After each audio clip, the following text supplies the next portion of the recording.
un des pires débuts d'année de l'histoire du côté des cryptos, moins 26% depuis le 1er janvier, moins 47% depuis le pic d'octobre à 125 000 dollars pour le Bitcoin.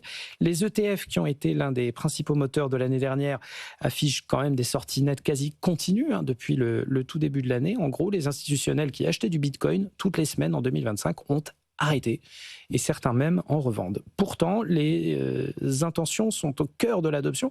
Qu'est-ce que ça dit sur le comportement des institutionnels là en ce moment?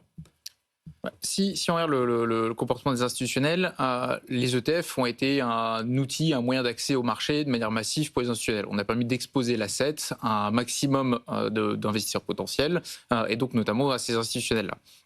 Ces institutionnels-là considèrent le Bitcoin comme un asset risqué, comme un asset exotique et risqué, et en période de doute ou d'instabilité de marché et de volatilité de marché sur les marchés traditionnels, ils vont dérisquer de manière systématique et presque automatique leur position, et ce qui entraîne des mouvements massifs, et derrière des mouvements massifs entraînent pas mal de ce qui passe. On l'a vu sur l'or ces dernières semaines. Tout à fait. Quand l'or a commencé à balancer dans un sens ou dans un autre, très rapidement, les cryptos et notamment le Bitcoin ont suivi presque dans l'effet inverse avec un peu des vases communicantes. Donc c'est vraiment intéressant. Les ETF ont été un très bon moyen d'accès au marché pour un grand nombre d'investisseurs, notamment les institutionnels. Par contre, aujourd'hui, ça pousse aussi le fait que Bitcoin va être plus ou moins corrélé aux stratégies d'investissement des institutionnels.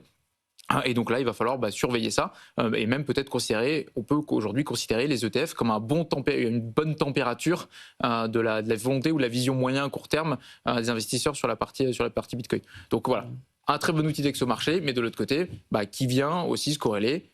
On est sur un asset risqué d'un point de vue institutionnel, donc on va suivre les mêmes tendances et les mêmes réflexes de marché d'investisseurs en temps de volatilité.